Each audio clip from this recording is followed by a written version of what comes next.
You have to be thankful. You don't have the cards. Thankful. You're buried there. Your people are dying. You're running low on soldiers. Listen, you're running low on soldiers. It would be a damn good thing. And then you tell us, I don't want a ceasefire. I don't want a ceasefire. I want to go, and I want this. Look. All right, well, this was probably the most unique press conference I've seen of a U.S. president in the Oval Office ever. If I'm being honest, this was really embarrassing to see our elected leaders talking down to an ally like this who's fighting for their life. Look, you don't have to want to continue to support Ukraine, or maybe you think our priorities are better spent elsewhere, maybe in the Asia-Pacific theater, maybe here at home. I got it.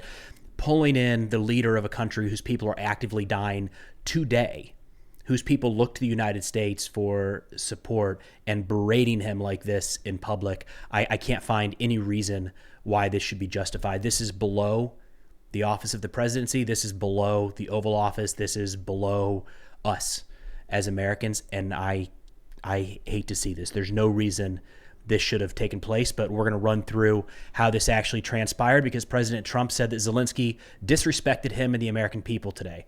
This wasn't even the press conference portion of Zelensky's visit here to the United States, which we thought was going to be signing a mineral deal to further tie the United States to Ukraine and their security interests going forward.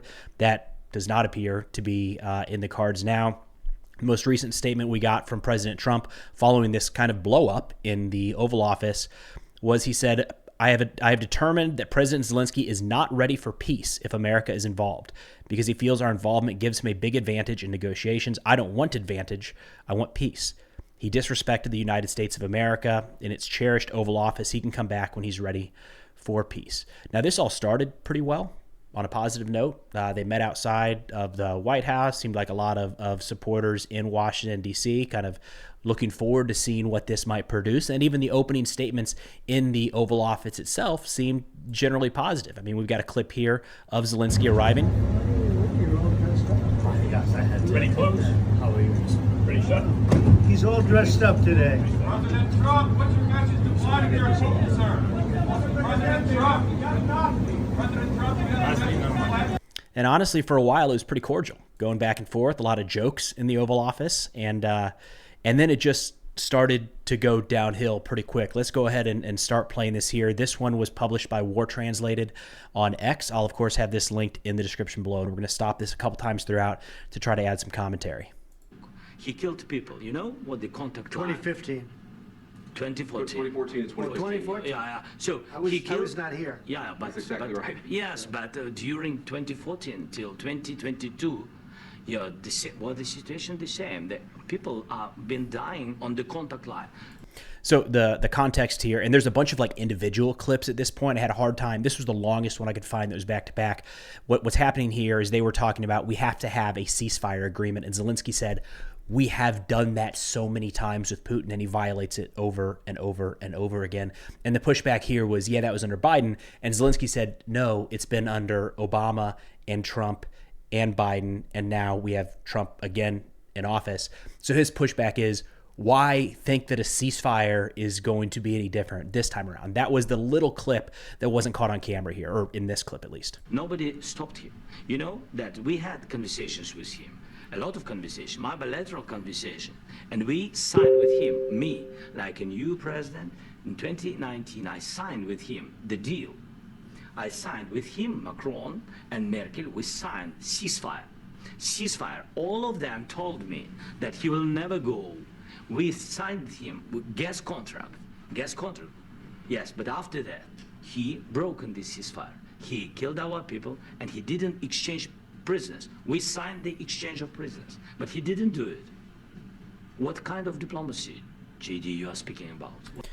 This is where this whole thing really started to go off the rails, and it was frustrating because none of that is like an opinion-based thing. Like, that is factual information leading up to, then you can make an assessment based off of this information if Putin is a viable partner to negotiate with or not.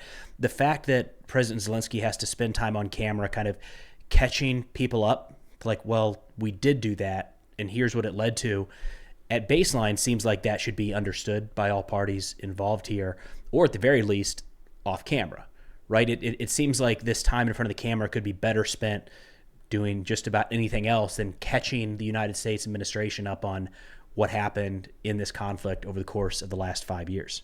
What do you mean? I'm talking about the kind of diplomacy that's going to end the destruction of your country. Yes, but if you Mr. President, with respect, I think it's disrespectful for you to come into the Oval Office and try to litigate this in front of the American media. Right now, you guys are going around and forcing conscripts to the front lines because you have manpower problems. You should be thanking the President for trying to bring an end to this conflict. Have you ever been to Ukraine that you say what problems we have? I have been to. Come once. I've actually watched and seen the stories, and I know what happens is you bring people, you bring them on a propaganda tour, Mr. President. Do you disagree that you've had problems? I actually don't know what he's talking about at all there. You bring people on a propaganda tour. There have been conscription issues in Ukraine, no doubt. They've had manpower shortages, no doubt. That's nothing new. Not a surprise, not a secret. Not really familiar with the propaganda tour. And this is a frustration of mine in any conversation when somebody talks down to somebody who probably knows more about the issue than they do. We're not all experts in everything. The only thing that I'm an expert in is the life of Preston Stewart, right? Everything beyond that, there's going to be a situation where I'm in a room with somebody who knows more about that topic than I do.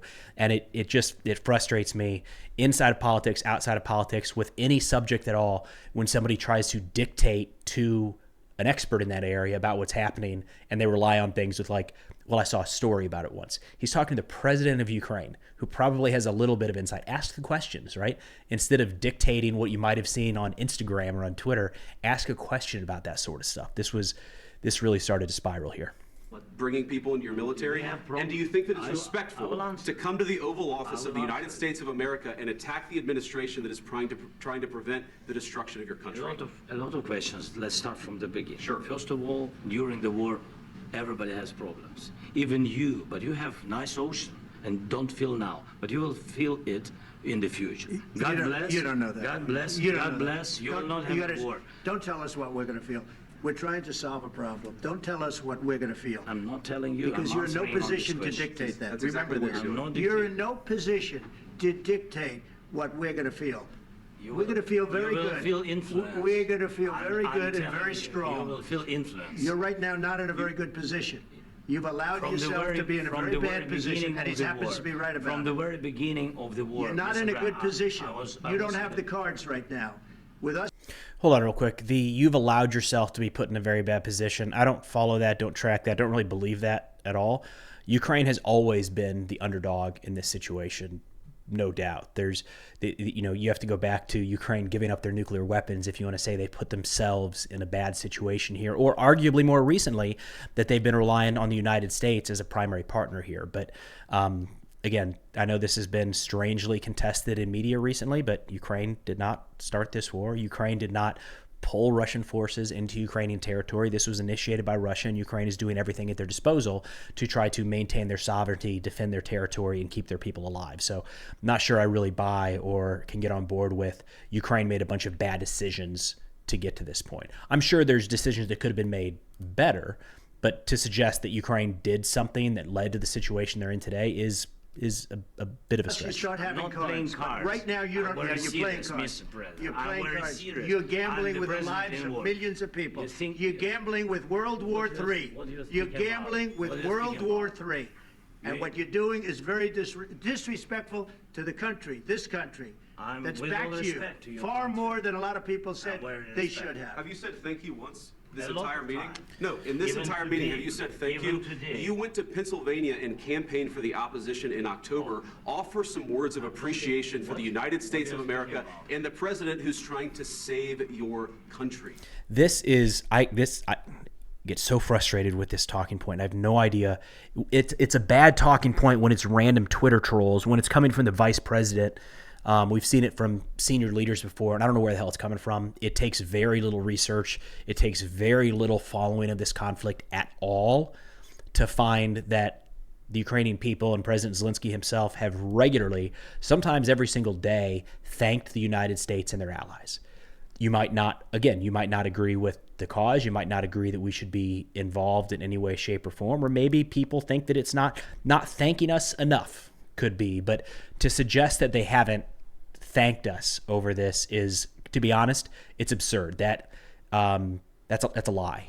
I don't know how else to say that. It's over the top. In fact, when Ukraine does put together things thanking the United States, I often see folks say, this is ridiculous. They're pandering because they're thanking us on the 4th of July. So like, it's been a lot and it's been constant. So frustrated with our media, man. The fact that stuff like that is allowed to persist, like that doesn't help the conversation. How does that move anything forward when it's something that's just made up to make another party look bad when it's not accurate at all? Who does that benefit? How does that help anything here when we're just operating off of less than honest information? But let's continue. Please, you think that if you will speak very loudly about the war, He's not speaking loudly. He's not speaking loudly. Your country's in big trouble. Can I Wait a answer? minute. No, you've done a lot of talking. Your country is in big trouble. I know. You're not winning. I know. You're not winning this.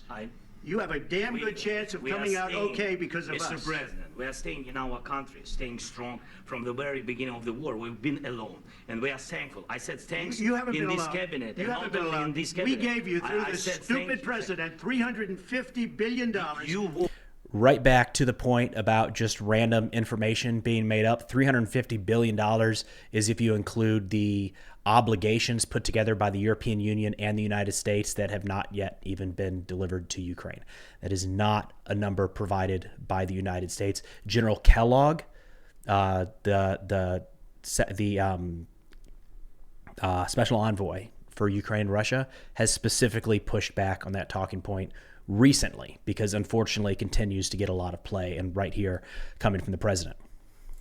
We gave you military equipment, and your men are brave, but they had to use our military. What about If you didn't have our military equipment, if you didn't have our military equipment, this war would have been over in 2 weeks. In 3 days, I heard it from Putin. In 3 days, this is something Maybe new. less. In 2 weeks, of course, yes. It's going to be a very hard thing to do business like this. I tell you. This was the point in the conversation where I started to wonder if this was deliberate, if this sort of ambush and aggressive tactics against Zelensky was on purpose, because this is very unlike any exchange we've seen with any world leaders. Definitely this administration, and I can't remember it from the last one, but.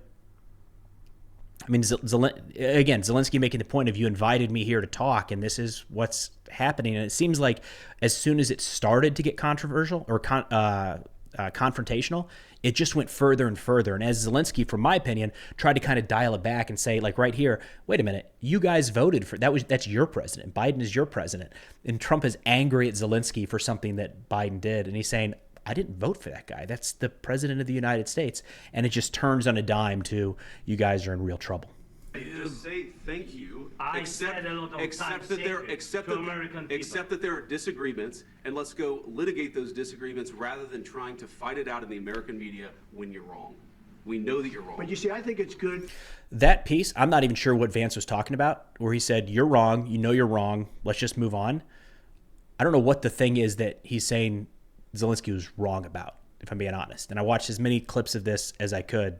Not like there's a certain issue that he's coming back to. For the American people to see what's going on. I think it's very important. That's why I kept this going so long. You have to be thankful. You don't have the cards. Thankful. You're buried there. Your people are dying. You're running low on soldiers. Listen, you're running low on soldiers. It would be a damn good thing. And then you tell us, I don't want a ceasefire. I don't want a ceasefire. I want to go, and I wanted this. Look. That was this whole thing has been embarrassing to watch as an American, a lot of these exchanges, but that right there, the condescending to anybody fighting a war, trying to survive, trying to do right by their people, that have their countrymen dying today, that's hard to watch. The mocking of a world leader doing his best. Again, you don't have to be fully on board with supporting Ukraine. Maybe you have a different view on that policy. And I personally think that it's good for the United States to see Ukraine succeed in this conflict and Russia fail in their attempts at conquest. But even if you don't feel that way, I don't know how this looks good for our allies around the world, that the minute anyone, and we are allies with Ukraine, and we have been since the fall of the Soviet Union, the fact that any ally of ours in their time of need comes to the White House and gets mocked on national TV I think that's going to resonate, not in the way that we hope, with a lot of allies of ours all around the world. if you could get a ceasefire right now, I tell you, you take it so the bullets stop flying and your men stop getting killed. Of course, we want to stop the war. But you're saying you don't want a ceasefire? But I said to you, I want a ceasefire. with guarantees. Because you'll get a ceasefire faster than an agreement. Ask our people about ceasefire, what they think. That wasn't with me. That wasn't with me. That was with a guy named Biden, who was not a smart person. That was with Obama. It was your president. Excuse me. That was with Obama, who gave you sheets, and I gave you javelins. Yes. I gave you the javelins to take out all those tanks. Obama gave you sheets. In fact, the statement is Obama gave sheets and Trump gave javelins. Is that a thing? You got to be more thankful. Or a statement? Because let me tell you, you don't have the cards. With us, you have the cards. But without us, you don't have any cards. All right, so as I'm recording this, we're still seeing the reactions from around the world. I would expect, again, that we're probably going to see some of our European allies take some pretty strong, not just European allies, but allies around the world. Imagine you're Taiwan watching this, right? And you're wondering, like, well, what happens if China decides to come across the strait? Would you look at this and think that the United States has your back? Now, in terms of how this has been received so far, heading over to the White House Rapid Response account kind of gives you a quick roll-up. I'm going to refresh it here so we get an idea. I would say at this point, pretty bipartisan, or not, pretty partisan, the opposite of bipartisan. It sounds like, by and large, people are cheering it on that do not want to continue support for Ukraine. So strength from peace, standing strong for America from Secretary Burgum, strong, unapologetic leadership, amen from the Secretary of Defense. I voted for this, fighting for our country and our people, tough and fair, America first in action. So there's definitely a lot of support on the right for this at this point. American leadership is back, but again, personal opinion, looking at this, seeing how it played out in the Oval Office, I don't think that's a great look for the United States. It feels below us. If there were some disagreements, I feel like those could have been had in any number of ways. This almost looked like it was put together in order to try to ambush Zelensky for any number of reasons. But again, I will link all of the sites used in this video in the description below, and I imagine we're going to have a lot more information on this before too long. But thanks for watching, and I'll see y'all next time.